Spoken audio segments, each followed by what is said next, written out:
কি বর্ষা, বাপরে বাপ! এইরকম বর্ষা আমি আমার জীবনেও দেখি নাই। এত বর্ষা যে হতে পারে সত্যি কল্পনাও করি নাই আমি, যে এইরকম বর্ষা হতে পারে।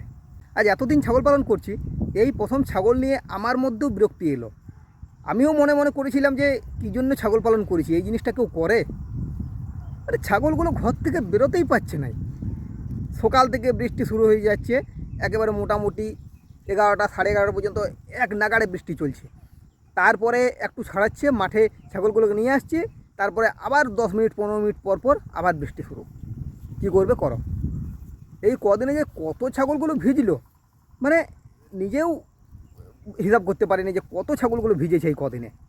আর ছাগলগুলোও বুঝে গেছে যে আজ এতদিনে, বিশেষ করে যেগুলো বড় ছাগল, মা ছাগল আজ 4 বছর 5 বছর ধরে আছে, তারাও বুঝে গেছে যে বৃষ্টি জিনিসটা কী জিনিস। আমাদের এইদিকে সাধারণত বৃষ্টি শুরু হয় শ্রাবণ মাসে। শ্রাবণ মাসে বৃষ্টি শুরু হয়, শ্রাবণ মাস ভাদ্র মাস এই 2 মাস থাকে। তারপরে আশ্বিন মাস থেকে আবার বৃষ্টি শেষ, মানে বর্ষাকাল চলে যায়। কিন্তু এই বছর বৃষ্টি শুরু হয়েছে বৈশাখ মাসে, তখন গ্রীষ্ম ছিল, খুব একটা বুঝতে পারি নাই। জ্যৈষ্ঠ মাসেও হয়েছে, আষাঢ় মাস থেকে তো মানে একবারে ঢেলে দিয়েছে বলে যেটাকে।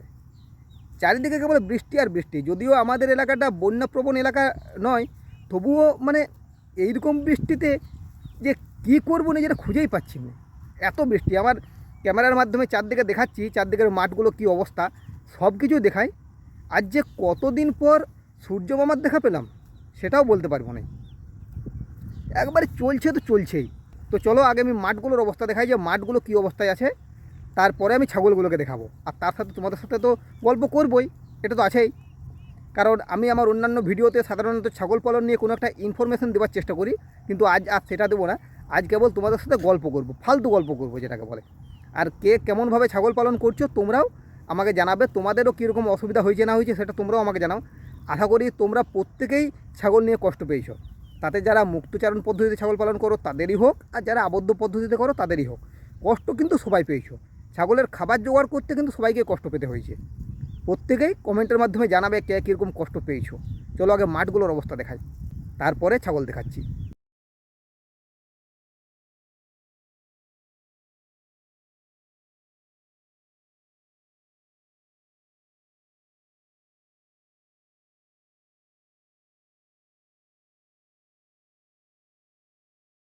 দেখো একবার, যদিও মাঠগুলোতে পুরো হাল দেওয়া কমপ্লিট হয়ে গেছে,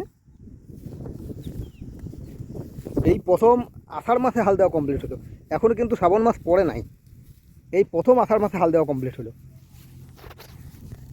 আর এই মাঠ দিকে এই একটাই ডাঙা জায়গা আছে যেখানে ছাগলগুলোকে আমি ভালোভাবে চড়াই।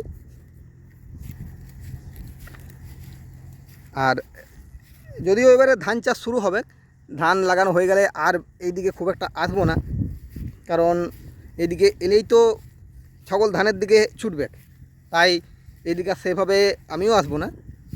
আমি আমাদের ঘরের সামনাসামনিই থাকবো। এই দিকে দেখো, ভালো করে দেখো, প্রত্যেকটা জমি সব একবারে জলে ভর্তি, আর প্রত্যেকটা জমিতে হাল দেওয়া হয়ে গেছে।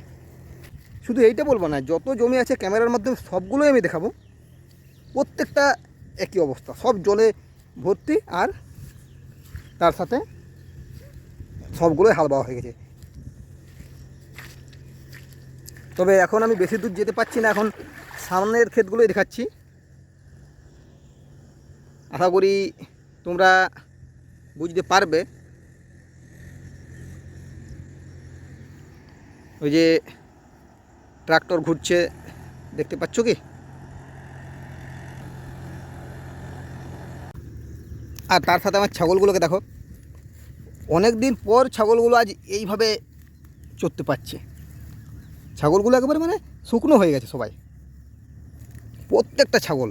এই প্রথম মানে এই বর্ষাকালটাতে বলবো যে এই প্রথম আজকে এইভাবে চড়তে পারছে।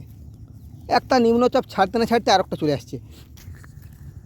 মানে কী বলবো। বাকি ছাগলগুলো এই দেখো, ছাগলগুলোর কি অবস্থা হয়েছে দেখো, প্রত্যেকটা ছাগলের অবস্থা খারাপ। এইভাবে ছাগল পালন করা যায়? এত বর্ষা যে হতে পারে আমাদের এদিকে আমি কোনোদিনও দেখিনি। এত বর্ষা। তবে এইরকম বর্ষাতে একদিকে সুবিধাও আছে। কি সুবিধা না, আরও বেশি বেশি ঘাস গজাবে, যদিও ছাগলের চড়ার জায়গাটা অনেকটাই কমে যাবে, কারণ আরও যাদের ছাগল গরু আছে তারাও তো এই জায়গাগুলোতেই চড়াতে আসবে, তাই চড়ার জায়গাটাও কমে যাবে, চারণভূমিটাও কমে যাবে। কিন্তু চারণভূমি কমে গেলেও একদিকে সুবিধা, এক জায়গার মধ্যে কম জায়গার মধ্যে চড়াবো। তবে আর এইদিকে বেশি দিন আসবো না, কারণ এইদিকে যেহেতু ধান লাগানো হয়ে যাবে, তাই বেশি দিন এদিকে আর আসা চলবে না। আমি আমার বাড়ির সামনের দিকেই থাকবো, আর এইদিকে সেইভাবে থাকবো না। এবারে সে ধান কাটার পর এইদিকে হয়তো সেইভাবে আসবো। এখন যতদিন না ধান লাগানো হচ্ছে ততদিন আসবো, কারণ এইদিকে এলে ছাগল যত ছুটে বেড়াবে তত তাড়াতাড়ি পেট ভরবে ছাগলের। তোমরা যারা ছাগল পালন করো তোমাদের এলাকাতে কীরকম অবস্থা সেটাও একবার আমাকে জানাবে, কমেন্টের মাধ্যমে জানাবে। কারণ বর্ষা প্রত্যেক দিকেই হচ্ছে, শুধু আমার এলাকাতে বলবো না, আমি যেখানে আছি সেখানে না, আমাদের পুরো বাংলা এমনকি সারা ভারত জুড়ে বর্ষা হচ্ছে। তবে এই বর্ষাকালে ছাগল ভিজলে কিন্তু ছাগলের শরীর খারাপ হতে বাধ্য। আমি আমার আগের ভিডিওতেও বলেছি, আজকেও বলছি, যারা ছাগল পালন করছো তোমরা চেষ্টা করবে ছাগল যেখানে শুয়ে, বিশেষ করে তাদের যে মাচা করা আছে সেই মাচাগুলো যেন ভিজে না যায়, কারণ সেইগুলো ভিজে গেলে আরও বেশি অসুবিধা হয়ে যাবে। ছাগল সারাদিন ভিজে যাক অসুবিধা হয় না খুব একটা, কারণ সারাদিন যদি ছাগল ভিজে যায় তুমি ছাগলের গাগুলো একটু মোছাবে, দেখবে ছাগলগুলো হয়তো ঠিক রয়ে যাচ্ছে। কিন্তু তাদের যদি শোবার জায়গাটা ভিজে যায় তাহলে তোমরা আর চেষ্টা করেও সেগুলো ঠিক করতে পারবে না বা সেগুলোকে শুকাতে পারবে না। তখন কিন্তু সেই ভেজা জায়গাতে হয় ছাগল শুতে পাবে না, আর না হলে ভেজা জায়গাতে ছাগল শুলে তাদের আরও বেশি শরীর খারাপ হবে।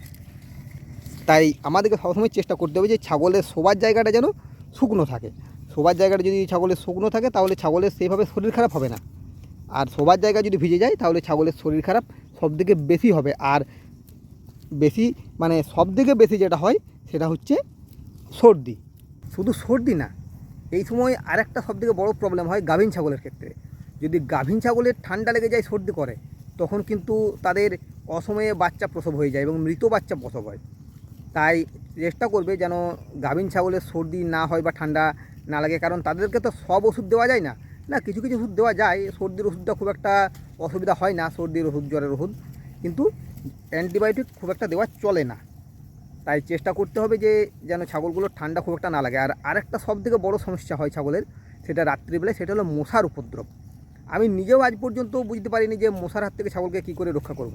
প্রতিদিন ঘরে নিয়ম করে 2-3 বার ধোঁয়া দিই, সন্ধেবেলায় 2-3 বার ধোঁয়া দিয়ে দিই, কিন্তু তা সত্ত্বেও আমি মশার উপদ্রব থেকে ছাগলকে আটকাতে পারছি না।